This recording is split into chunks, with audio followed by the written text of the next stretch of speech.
Turn on your mark. No, that's good. That's cool. Casper. Yeah, your mark's right, come on.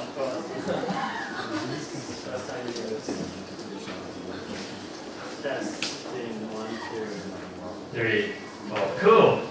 All right. How you guys doing? Good. Good.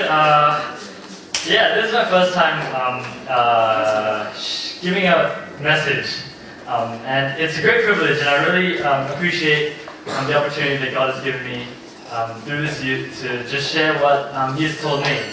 And you know, we had a theme about it's not me, right? You know, we heard from Frame last week. It's not about me, and so I decided to talk about trust. And it's not a new topic or anything. It's things you've heard over and over again, and you know, you're probably getting ready to hear the same thing. But I just pray that God will speak through me anyway and bring a sort of new perspective if He will.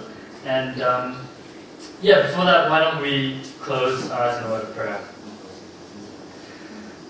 Heavenly Father, I just commit this time of your word into your hands. Father, I pray that your Spirit will go forth and move in the hearts of your people. You know, I pray that you remove me from the stage, Father, but may your presence flow from your cross here, Father, and just move in this place and speak to your people, Father. May the words that come out of my mouth not be from my wisdom, Father, but from yours that surpasses mine beyond what we can imagine, Father. And so we lift this time up to your hands, Father, and I pray for hunger for your word, Father. Hunger to desire to know more about you, to be changed by your word, and to be transformed, to experience new life by the transformation. And we just commit this time to your hands, we pray in Jesus' name. Amen. Amen. So, yeah, before we start, you know, I like to see smiles on your faces. And you know, I did this thing last year, I think, once or twice. And let's just see if you remember. So, God is good. All the time. And all the time, God is good. Okay, let's try again. God is good. All the time.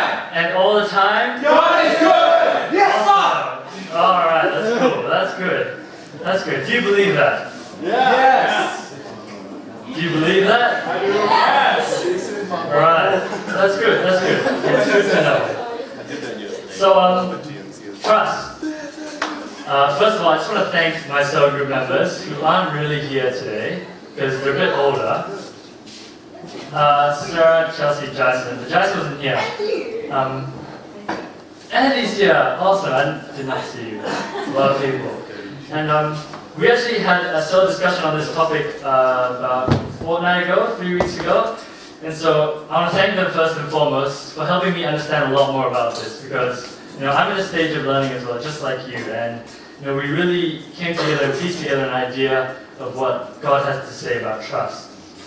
And so here are some things I'm going to share with you that we discovered when talking about this passage that I'll show you later. Number one, trust is the foundation of all relationships. And it's not very hard to imagine that, okay? I want you to think about a friend that you have that you would say is a close friend. You know, chances are they're probably sitting next to you or something like that, alright? So a close friend. And you call them close because you trust them. Awesome. And if you don't trust someone, chances are they're not close to you. You see a guy on the street, you've never talked to them, you wouldn't give them your car to drive away because you don't trust them. No relationship, no friendship whatsoever, alright? So trust is foundation of all relationships. Number two, to trust means to be vulnerable. And once again, this is not hard to think about. You got secrets. Okay, not secrets, I don't like that word. But you have things that you don't like to share with people because it's personal. But when you tell someone your secret, you trust them. And all of a sudden, you're vulnerable. Because that guy can go off and see another friend for coffee, and you know, suddenly he can't take it. And he's like, dude, someone just told me, Casper just told me something, and I can't keep it in. But because I trust you, I'm going to tell you, but just don't tell anyone because he told me not to tell anyone, but I trust you. And so there's all this trusting going around, but we're all vulnerable because, you know, nobody's safe when you trust people like that. And so it follows to say that to trust, to be trusted, means to be given responsibility, right? So someone gives you a piece of information they don't like sharing. John, that's immature. And it's to be given responsibility. And, you know, that person puts his not really life, but his well-being into your hands. And you can't mess with that, you know? And so it follows again, that trust is earned. Because if you break that, then all of a sudden the person's like, no, I'm not doing that again. You're going to earn it back through small things. It's earned. And, you know, a few weeks ago, a few of us were playing sport in Rossmore in Summer Park. I think it was for Drew's surprise birthday. And, you know, it was getting late, the sun was scorching that day, we're all sweating, we're all exhausted. And some genius was like, you know, why don't we get Hungry Jack's $1 frozen Coke? Because it's cheap and it's good. $1 frozen Coke. Nicole. And I'm not sure who it was, but our good old Andre, where is he? Right here. Andre, yeah, our good old Andre decides to stand up, like the generous man he is, and say, guys, trust me. I'm going to go and get us some frozen Coke. And so he takes Nicole with him, he gets into his new car, and he drives off into the sunset. He drives off into the sunset, and we're tired. That's the last time I saw him. And no, that wasn't the last time we saw him. But that frozen Coke didn't come very promptly. I think most of us believe that they went on a secret date and never told anyone. And they came back more than an hour later to get frozen Coke, but an hour later he came back with Coke that used to be frozen. And it was like Coke syrup with no gas, and like it was frothing because the ice just, I don't know, it wasn't frozen Coke that we were expecting. But we trusted him, and he stood up and he made himself trustable. And you know, he can bring 50, 60 people to youth. You know, he was the transport IC once upon a time. And he somehow couldn't bring 10 frozen Coke on time. And so this is trust, you know. In the little things every day, you display trust. Okay, so let me introduce you to this passage that we have. Why is my Bible on the floor? Jeremiah 17. Do you guys want to flip to it if you can? Use your phones if you may. But Jeremiah 17. Yeah, why don't we flip there? Ushers, do people have Bibles? No. We need Bible hands up, please. If you want a Bible, put your hand up, the ushers will get one for you. So Jeremiah 17, verse 5 to 8.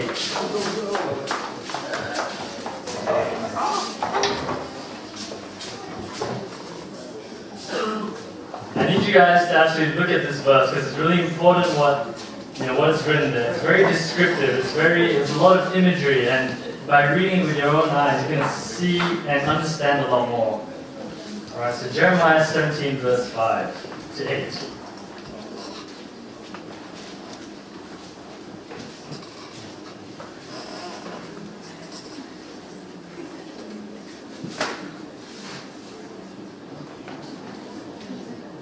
Alright, we ready? So, who's got a really exciting voice? Because I don't think my voice is very exciting. John does. John has an exciting voice. No, I think Derek's more exciting. Derek, why don't you read to us verse 5 to 8? Loud and clear. This is what the Lord says. Cursed is the one who trusts in man, who draws strength from mere flesh, and whose heart turns away from the Lord. That person will be like a bush in the wasteland. They will not see prosperity when it comes. They will dwell in the parched places of the desert, in the salt land where no one lives. But blessed is the one who trusts in the Lord, whose confidence is in him. They will be like a tree planted by the water that sends out its roots by the stream. It does not fear when heat comes, its leaves are always green. It has no worries in a year of drought, and never fails to bear fruit. That's right, okay? It's pretty concise, pretty clear. And I'll talk a bit more about it later. But first of all, I'm going to reveal to you a bit of context, alright? So let's hope this doesn't turn into a history lesson of any sort, but I think it's good to know why this is written and when this was written, okay? So, the kingdom of Judah, alright, they're made up of two tribes of Israel, Judah and Benjamin, yes? And these are the leftover Israelites, okay? Once upon a time, King David, King Solomon, if you guys sort of know. And then after that, the people had a problem with choosing a king, so they split in not really half. 10 tribes went one way, 2 went the other. The 10 disappeared because they failed, and the 2 tribes here are left. But these guys aren't doing too well either. In fact, they're going through a period of rebellion. Actually, we all go through a period of rebellion, over and over again. Okay, but this was a really bad time. They would look to God, And then when the king changed, they would turn away. And then the new king came, and it was a good king, and they turned back to God. And then they would turn away, and turn back, and turn away. And it's just getting repetitive. It's a cycle, and they're tired, and they don't know what they're doing. And so in Jeremiah 17 here, coincides somewhere in 2nd Chronicles. It's a time when, Kingdom of Judah is here. There's the country of Egypt and Babylon, right? And they're all fighting to gain power in the place, gain a bit of territory. And so Judah's caught in the middle, and one day Babylon decides to say, hey, I want more land. Look at that puny piece of land there. I'm just going to make it mine, make myself bigger, and build myself up so I can take over more. And so they set out to get Judah. But Judah, being so foolish, if I may say, they didn't trust in God. Because God said, just follow what I say and you'll be fine, you'll be safe. I'll take care of you. But no, instead they turned to Egypt and they looked for help. And they became this thing called a vassal. I learned this word recently as well. Apparently a vassal is someone that gives tribute to a higher authority. So let's say they gave money, they gave food, they gave their harvest, and in turn they get protection. So they're like, this is a good plan. We're going to trust this big country so that this other big country doesn't kill us. But what they don't realize is that tens of years later, Egypt actually falls to the hands of Babylon, right? So they kind of lost, like their big brother couldn't do it. And so they're vulnerable. And all of a sudden, they had to become the vassal for Babylon. And that's just pathetic, because you go from one guy to another, and you're not yourself. They were not themselves. They didn't have control of themselves. They had to give people food, money, and in return get protection. And all this because they disobeyed God. In Isaiah 30, which kind of coincides with a bit earlier, God says, do not trust in Egypt. And Egypt is not just another country. If you guys know the story of Exodus, Egypt has this nickname called the House of Bondage. It's where their great-great-great-grandfathers used to be slaves, right? Like slaves. And then, God sent Moses to take them out and, go to the Promised Land, and etc., etc. And then the Promised Land turned into, a bunch of broken-up tribes. So that's what happens when they disobey God. And you know why it's important to know this? Because we're not the first humans to walk the earth. These were God's chosen people. God spoke to them, so often, so clearly. We don't even get that nowadays. Well, we do, but no, let's not go there. But as in, God moved very strongly with this particular people because they were chosen. And they disobeyed. And that's exactly like us. Sometimes, a lot of times, God speaks to us and we don't listen at all. We just turn away, and then we try and turn back, and then we turn away, and it's just a cycle. And you come here and you feel discouraged, and you're like, you know what, stuff this, let's just go. But God doesn't intend that. God has promises for you. And we'll speak more about that later. So let's look at the first verse. I think this version here is the new NIV, but they mean pretty much the same thing. Cursed is the one who trusts in man, who draws strength from mere flesh, and whose heart turns away from the Lord. Simply put, curse is a bit of a strong word, but simply put, things do not end well when you trust in something other than God. Right? There are two ways to live. There's God, and there's everything else. There's no in between, there's no scale. There's just two things. Okay? But do you notice something even weird about this? Okay, it's not weird. Something else about this verse. It says, cursed is the one who trusts in man, who draws strength from mere flesh, and whose heart turns away from the Lord. And, not all. Right? It's the same thing. To trust in man is to have a heart that is turned away from the Lord. You can't separate these two things. I'll say that again. To trust in man is to have a heart that turns away from the Lord. Vice versa, to have a heart that trusts in the Lord is to have a heart that is turned away from man, that has rejected the ways of the human race. These two things don't mix. You can't put your trust in man and put your trust in God. I know I'm repeating this a lot, but you have to understand that. They go together as well as water and oil. If you guys do a bit of chemistry, or if you played at home with in the kitchen, you would realize that you've got water and oil, they don't go together. No matter how you stir, no matter what you do, it's going to stay separate, and they're never going to be the same thing. Alright? Trust man, and you're cursed. That's harsh, right? And it takes it a step further. You'll be like a bush in the wasteland. You will not see prosperity when it comes. You will dwell in the parched places of the desert, in a salt land where no one lives. Now, I found this verse a bit puzzling. It didn't sound too bad to me, because it compares a bush and a tree. And I was like, a bush is still a plant. It still has its leaves going on. It's still got its branches and everything. So what's the big deal? And then I realized it's not just about the bush or the tree. It's about where that bush is.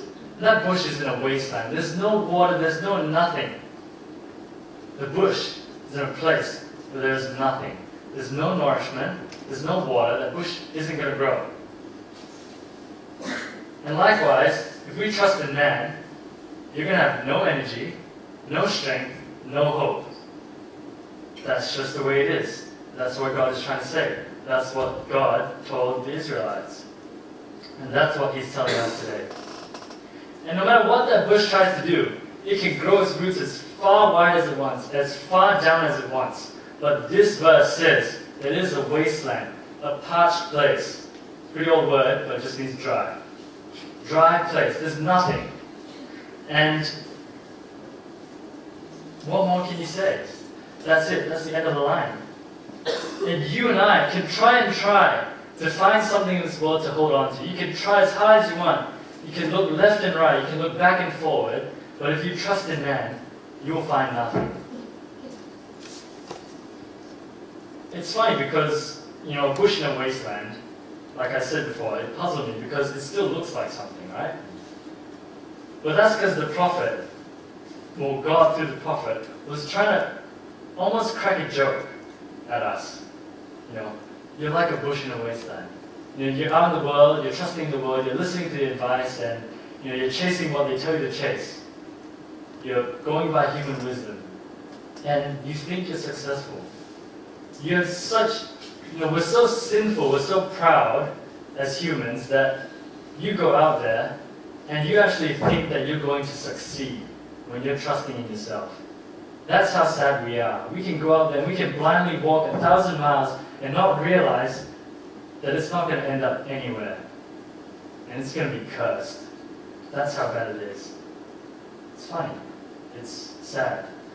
And we're going to imagine that we have a life that resembles a hope and a future, but it's nothing. You walk down that road and you will find less and less. You continue down that road, you will find less. And eventually you will realize that you have found nothing. The Israelites thought they had protection. They went to Egypt and they're like, massive country, great pyramids, great stuff, great pharaohs, whatever. They're a great race. And they said, we're going to trust you. But what happened in the end? Even Egypt couldn't protect itself. Nothing of this world will last. Nothing in this world lasts. And so 100 years later, or more actually, the kingdom of Judah actually completely disappeared. They got sent into exile. They got scattered across. There was no Israel for a good long time. And, that's crazy. But God doesn't leave it there. He doesn't want you to be sad. He never intended to leave us hanging. Instead, He goes on and says, blessed is the one who trusts in the Lord, whose confidence is in Him. Simple? Pretty simple? Let me tell you, a primary school student could understand that. A primary school student could understand that better than you and me. You know why? Because a primary school student isn't proud. They're not as proud as us. We've grown up. We think we've seen it all. We think we know how to live life.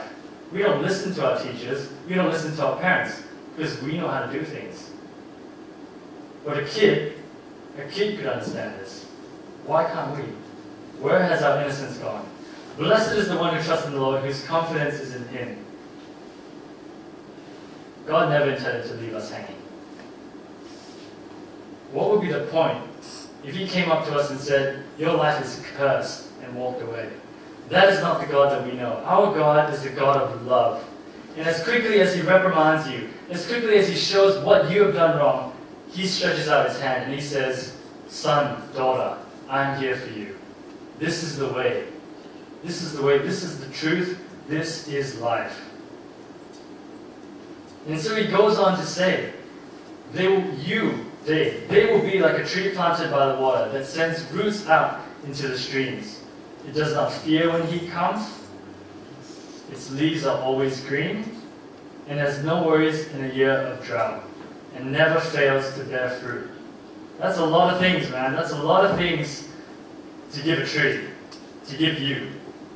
And I don't need to explain this contrast. I told you, when you read this, if you look at it, it's clear as day. There's such a big difference. Can you imagine a life where you don't fear anything? When you have no worries at all?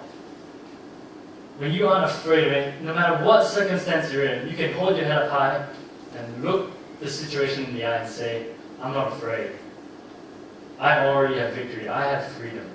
Can you imagine a life filled with love, joy, peace, hope, comfort? Can you imagine? More than what you have now. More. None of us are at the end of the road. Can you imagine? Can you imagine leading a life where you don't have to ask yourself when you wake up, what am I doing today? Why am I going to school? Why am I going to work? 8 to 5. Study, study, money, money. Is that it? Can you imagine a life where you don't have to ask yourself that? Instead, you know when you wake up, you have a purpose, you have meaning. Every single day, every moment. You don't have to ask yourself that question. And it's not an issue of if, but it's an issue of when. You know, things are going to come by and they're going to knock you down. And you hear, quotes in movies about, what is it, Sylvester Stallone. He's like, oh, it's not about how many hits you can take. It's about how, I don't remember it. But basically, it's one of those lame quotes about how powerful the human race is. And let me tell you, the human race is powerful because we are made in the image of God. But at no point in time should we turn away from Him and say, we're enough. Because we are powerful when we're with Him. Because it's Him in us that makes us great. The world will tell you, you can do anything. As long as you try hard enough, you just got to push hard enough. Tough times don't last. Tough people do. I love this in the army, and I thought that was a really cool phrase. And then I read this, and I was like, no, that's nonsense. Almost slipped up there. That's nonsense. Tough times don't last, you're right. But tough people won't last either. At the end of the day, you're going to walk down this road, and you're going to find that there's nothing. People that trust in the Lord will last. And then you come to a point where you think, okay, well, this is very logical. It doesn't take a lot to realize that this decision isn't difficult. Obviously, I want to be like a tree planted by the water with my roots stuck in the stream, leaf green, blah, blah, blah. That's not difficult. And it's not about you. It's not about you. We talked about the bush in the dry land. Now it's not about the tree and how nice it is. It's about where it is. It's planted by the waters. It's about you trusting God. It's not about you. It's about God and what He can give you. The never-ending stream of providence. Of energy, of love, of hope. And that's the difference. The difference is in what you trust. There's man and there's not even man. There's everything else and there's God. There are only two ways to live. And there's only one way that's good. And I know what you guys are thinking now. You guys are thinking, Casper, you need to calm down, okay? Because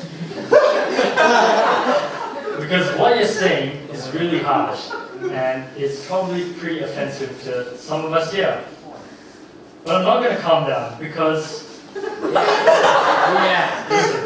Listen.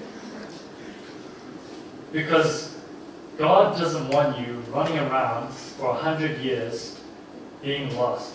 He's a God of love. Who trusts God? Raise your hand. Higher. Come on, like, you know, seriously, if you trust God, raise your hand. Cool, that's quite a lot. That's quite a lot. Let me ask you this. Who here feels like they're a tree planted by the water with roots stretched into the streams? Who feels like they won't fear when heat comes? Who feels like their leaves are green? Who feels like you won't worry in a year of drought? And who feels like you will never fail to bear fruit in your life? Raise your hand.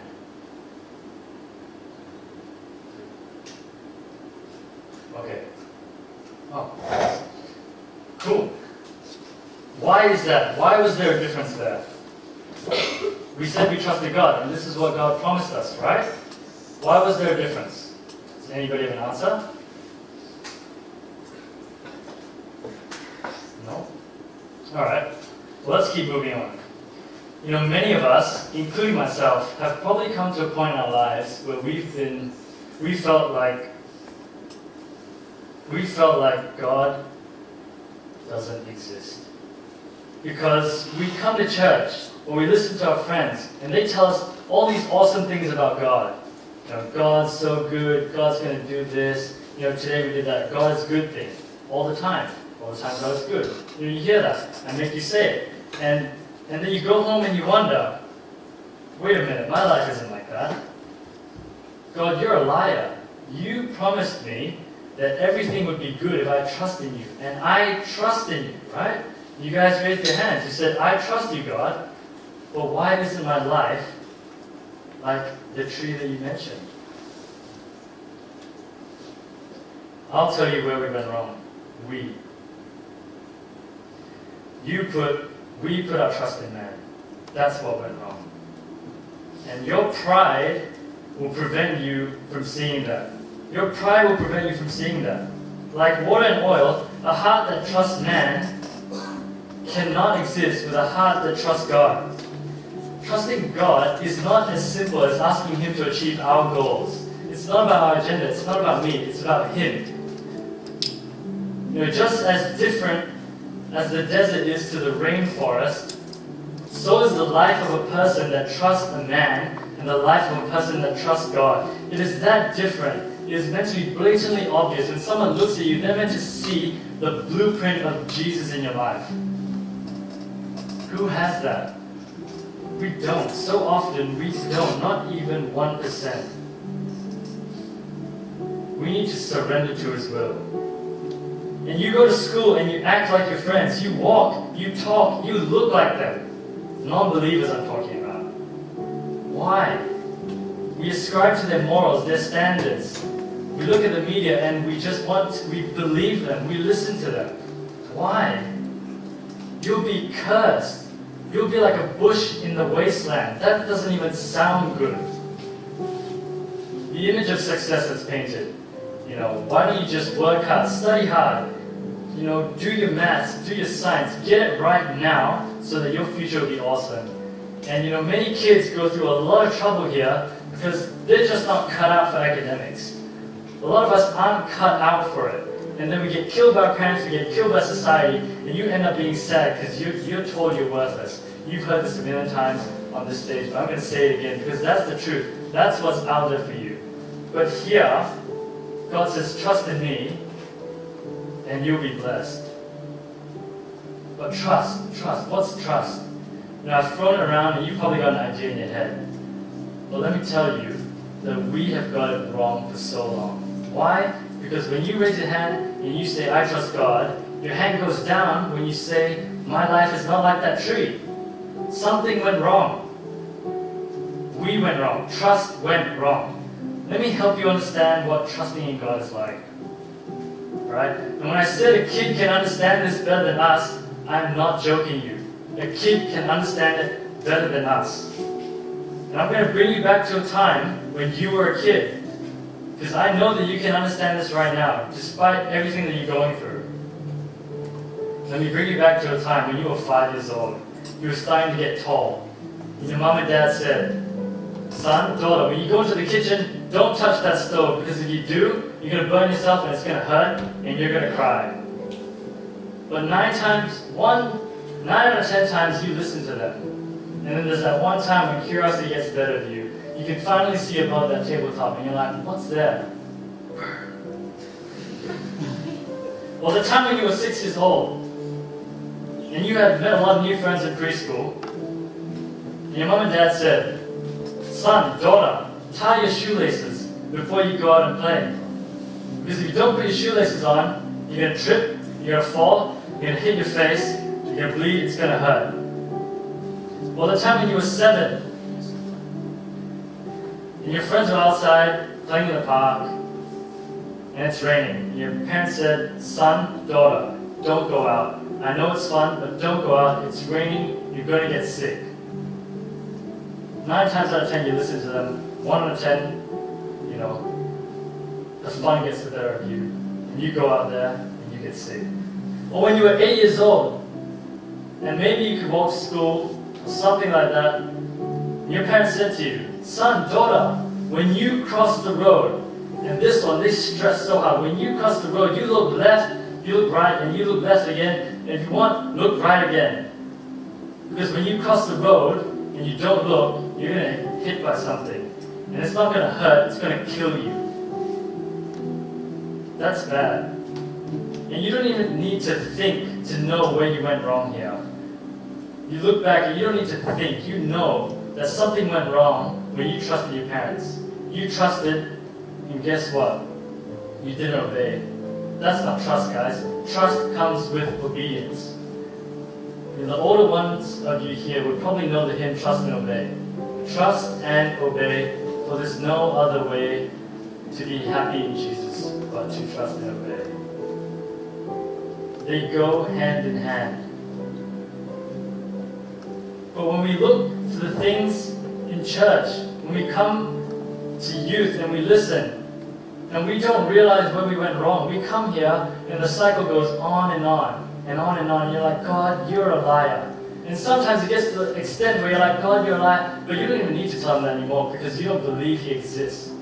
Because those promises were empty to you. We don't even realize where we went wrong. Well, let me tell you now, it's because you didn't trust and obey. Let me bring you back to a time when God said to you, through a friend, through the pulpit, through cell, through whatever, through your own devotion, he said to you, John 15:8, remain in me, and I will remain in you. No branch can bear fruit by itself. It must remain in the vine. Neither can you bear fruit unless you remain in me. Well, the time when he said, do not judge, and you will not be judged. Do not condemn, and you will not be condemned. Forgive, and you'll be forgiven. Give, and it will be given to you. A good measure, pressed down, shaken together, and running over, will be poured into your lap. For with the measure you use, it will be measured unto you. Philippians 4:6-7. Do not be anxious about anything, but in everything, by prayer and petition, with thanksgiving, present your requests to God. And the peace of God that transcends all understanding will guard your hearts and your minds in Christ Jesus. Well, the time he said in John 13:34-35, a new command I give you, love one another. As I have loved you, you must love one another. By this, everyone will know that you are my disciples, if you love one another. Or the other time, in Matthew 6:33, when he said, seek ye my kingdom first, and my righteousness, and all these things will be given unto you. You know, we love these promises. We love to hear them. It makes us feel good. It makes us feel that we have a guardian out there that can take care of us. We trust it. Well, let me tell you where it went wrong. We trusted and we didn't obey. And so essentially, we didn't even trust. Do you want to be like a bush in the wasteland, or do you want to be like a tree by the waters? How many times have we disobeyed God? How many times have we obeyed Him? We listen, but we never trust fully. we listen, we're listening now, but we struggle to trust fully. But let me tell you why it's easy to trust God. I told you, when you trust, it's not about you, it's not about me, it's about what you trust. And you're trusting God. You chose to trust God. And this is the same God that helped the Israelites out of Egypt. It's the same God that brought hundreds of thousands of people across the Red Sea, away from the Egyptians. He's the same God that built up an awesome nation under King David, because they had hearts that were focused on him. They listened to everything he said because they obeyed. He's the same God that died on that cross for you, poured out his blood, made you clean, gave you life, promised you eternity, promised you goodness. That is the God that is saying, trust in me. Instead, we look outside the walls of this church. We look away from the cross and we say, you know what? That's pretty smart. I should get ready now, prepare for my future. I should work hard. And your friends say, oh, you gotta look like us, and then you'll be accepted. Dress like us, talk about what we talk about. You know, that new pop star, you know, that new event. Like, it's not wrong, guys, it's not wrong. But it's where your heart is. And if your heart is somewhere, you don't need to ask yourself these questions.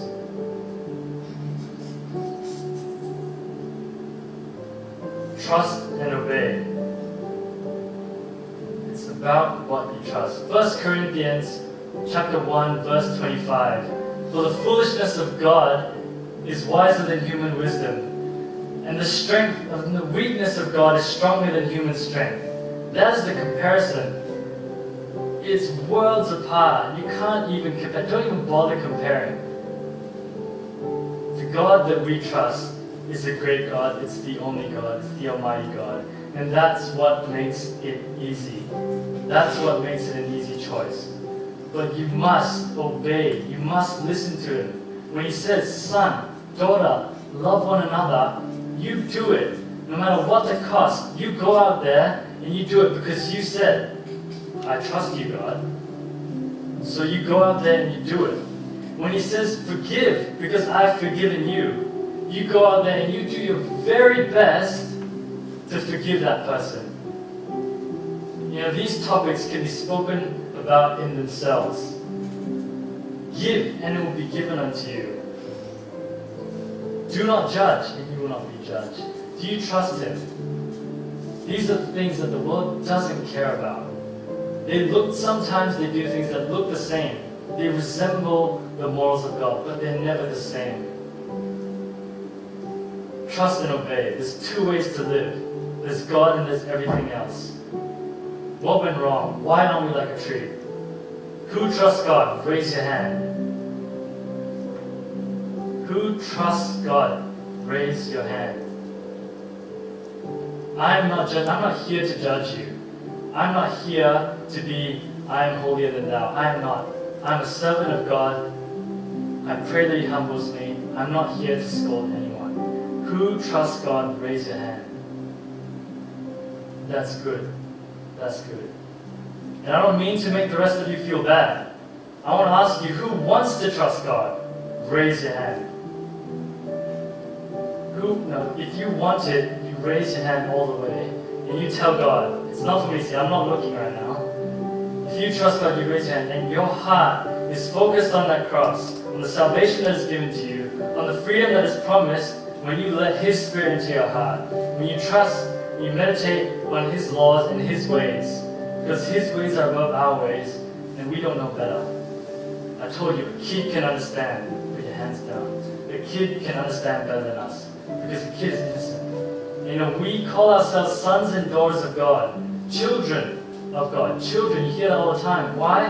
Because a child can trust and obey. But we grow up, and then we lose sight of that. Yesterday I attended on the church youth group, and I saw God move among something like 100 youth. Something like 100 youth.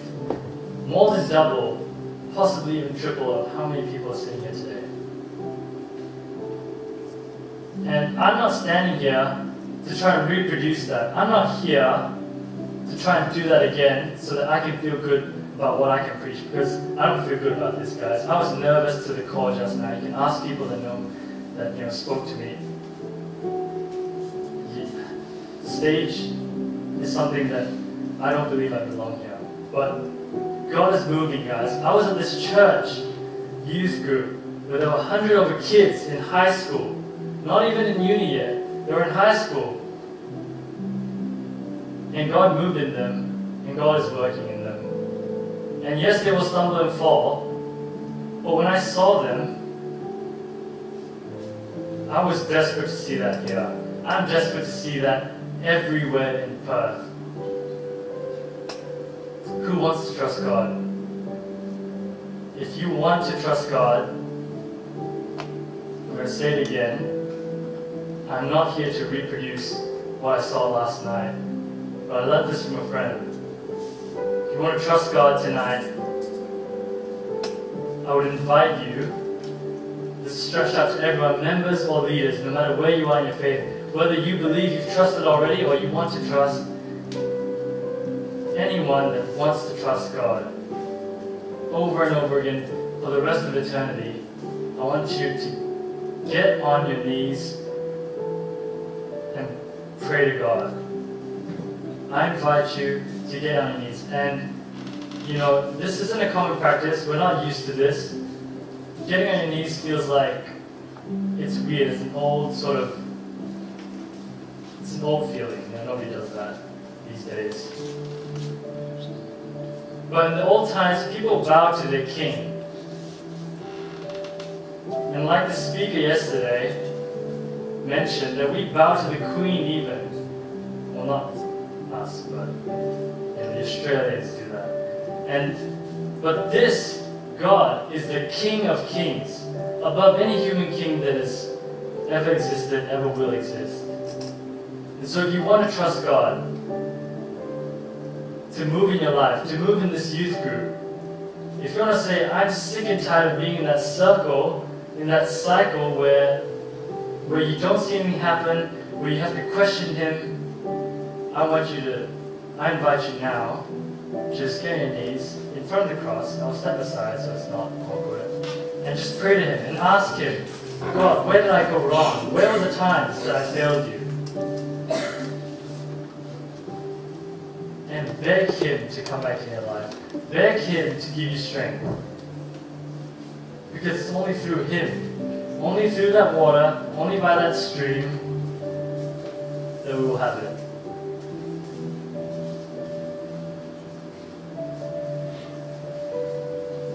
Pray to Him, talk to Him.